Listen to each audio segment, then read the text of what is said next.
yang membahas tentang asal-usul manusia di Indonesia. 1. Teori Yunan. 2. Teori Nusantara. 3. Teori out of Taiwan. 4. Teori out of Afrika. 1. Teori Yunan. Teori Yunan ini mengungkapkan asal-usul nenek moyang Indonesia berasal dari wilayah Tiongkok, tepatnya daerah Yunan. Nenek moyang bangsa Indonesia dipercaya telah meninggalkan wilayah Yunan di sekitar hulu sungai Salween dan sungai Mekong dengan memiliki tanah subur. Diperkirakan karena bencana alam dan serangan suku bangsa lain, maka mereka mulai bergerak untuk berpindah. Nenek moyang bangsa Indonesia memiliki kebudayaan kelautan yang sangat baik, yakni sebagai penemu modal asli perahu bercandik yang menjadi ciri khas kapal-kapal bangsawan bangsa Indonesia saat itu. Penduduk Australanesia yang masih termaksud dalam wilayah Kepulauan Nusantara ini kemudian menetap dan akhirnya disebut bangsa Melayu Indonesia.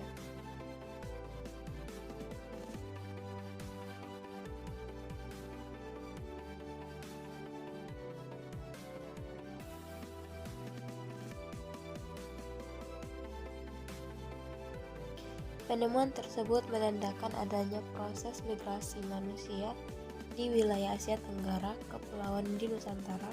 Adanya migrasi manusia tersebut disebabkan karena faktor terdesak oleh bangsa yang lebih kuat. Berdasarkan peristiwa tersebut, teori Yunan menandakan ada 3 gelombang kedatangan tersebut, antara lain Proto-Melayu, Deutero-Melayu, dan Melanosoid. Hal yang mendasar teori Yunan berikutnya adalah ditemukannya kesamaan bahasa yang digunakan masyarakat di Kepulauan Nusantara dengan bahasa yang ada di Kamboja, yakni bahasa Melayu Polinesia. Fenomena tersebut menandakan bahwa orang-orang Kamboja berasal dari Yunan dengan cara menyelusuri sungai Mekong. Arus migrasi atau perpindahan tersebut kemudian diteruskan saat sebagian mereka melanjutkan pergerakan tersebut sampai ke wilayah kepulauan di Nusantara. Jadi kesamaan bahasa Melayu dengan bahasa Chan di Kamboja menandakan adanya hubungan dengan dataran Yunan. Teori Yunan juga didukung oleh ahli dalam negeri bernama Muhammad Ali yang menyatakan bahwa teori asal-usul nenek moyang Indonesia adalah manusia yang berasal dari Yunan. Hal tersebut didasarkan oleh adanya dugaan perpindahan atau migrasi orang-orang di daerah Mongol ke selatan karena terdesak dengan bangsa-bangsa lain, terutama bangsa yang lebih kuat atau berkuasa. Kelemahan dan kelebihan teori Yunan. Kelebihan teori Yunan tentang asal-usul manusia berasal dari Yunan, Cina yang memiliki 3 golongan, dan banyak penemuan membuktikan adanya ciri-ciri orang Negrito, Proto-Melayu, dan Neutro-Melayu. Kelemahan teori Yunan ini masih sangat lemah dan kurang akurat.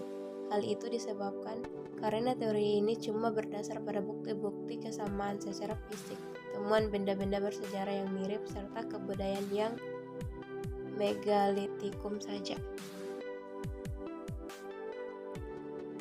Teori Nusantara. Pengertian teori Nusantara. Teori Nusantara adalah salah satu teori dalam persebaran manusia yang ada di Indonesia, di mana teori ini mengatakan bahwa asal-usul manusia yang menghuni wilayah Nusantara ini tidak berasal dari luar, tapi mereka sudah hidup dan berkembang di wilayah Indonesia itu sendiri.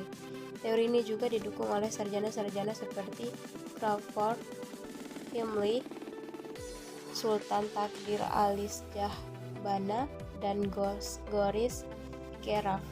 Namun tampaknya teori yang satu ini kurang populer dan kurang banyak diterima oleh masyarakat Indonesia. Untuk dasar teori Nusantara sendiri yaitu A. Bahasa Melayu dan bahasa Jawa memiliki tingkat peradaban yang sangat tinggi.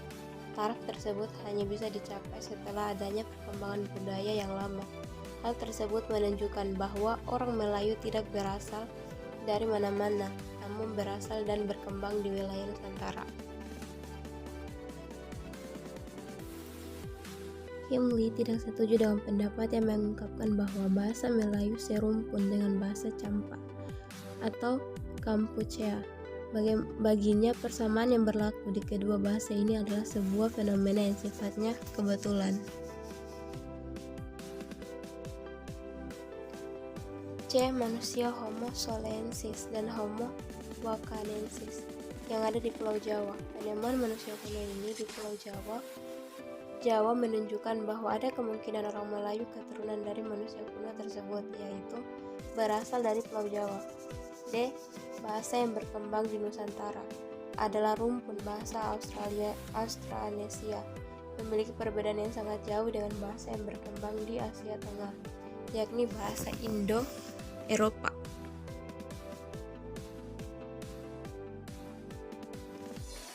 Bukti. Teori Nusantara juga didukung dengan penemuan adanya kesamaan bahasa Melayu dengan bahasa Kamboja karena sebuah kebetulan. Kemudian penemuan Homo soliensis dan Homo wakajensis di Pulau Jawa menjadi penanda bahwa keturunan bangsa Melayu memiliki kompetensi berasal dari Jawa.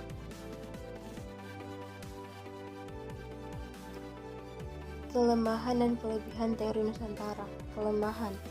Walaupun sudah banyak bukti yang mendasari teori ini, namun teori ini masih mempunyai beberapa kelemahan. Para ahli yang mendukung teori ini menemukan beberapa peninggalan yang menguatkan bahwa teori Nusantara berasal dari luar Indonesia. Misalnya saja seperti adanya kesamaan peninggalan perkakas pada zaman purba dan migrasi besar-besaran manusia purba ke Indonesia. Kelebihan. Teori Nusantara adalah bangsa Melayu dan bangsa Jawa mempunyai tingkat peradaban yang tinggi. 3. Teori out of Taiwan. Teori out of Taiwan pun lebih kuat karena disertai bukti-bukti berupa kecocokan genetika yang dilakukan pada ribuan kromosom manusia modern tersebut. Nah, dengan menggunakan pendekatan kebahasaan dan genetika tadi, maka asal-usul bangsa Indonesia bisa dipastikan dengan bukan berasal dari Yunan, melainkan berasal dari bangsa Australanesia yang mendiami Taiwan.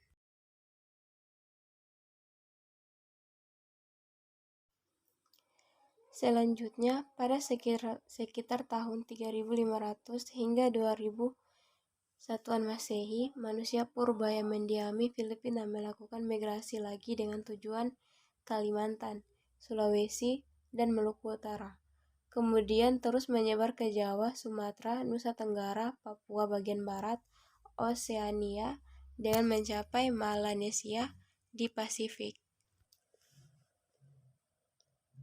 Menurut pendekatan linguistik, bahwa dari keseluruhan bahasa yang digunakan suku-suku di Nusantara memiliki rumpun yang sama, yaitu rumpun Australanesia. Akar dari keseluruhan cabang bahasa yang digunakan leluhur yang menetap di Nusantara berasal dari rumpun Australanesia di Formosa, atau dikenal dengan rumpun Taiwan. Selain hal tersebut, menurut riset genetika yang dilakukan pada ribuan kromosom, tidak menemukan kecocokan pola genetika dengan wilayah Cina.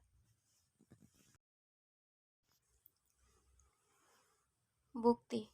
Teori out of Taiwan. Menurut Harry Truman Simanjuntak, nenek moyang bangsa Indonesia berasal dari Taiwan.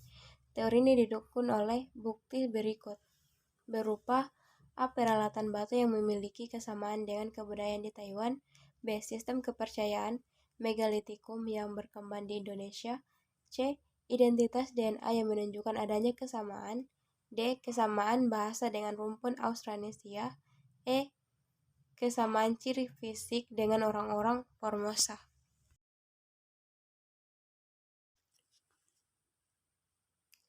Kelebihan teori out of Taiwan. 1. Adanya bukti genetika dan juga linguistik yang bisa membuktikan teori. B. Kekurangan teori out of Taiwan. 1. Keberadaan penyebaran bangsa Australesia di Indonesia melalui pendekatan genetika masih beragam dan belum ada titik temu. 2.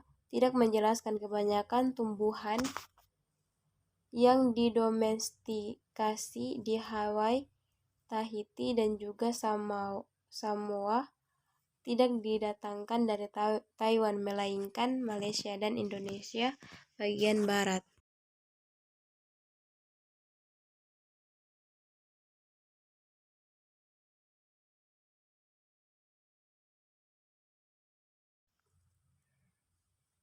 Itu saja materi yang bisa saya sampaikan. Terima kasih.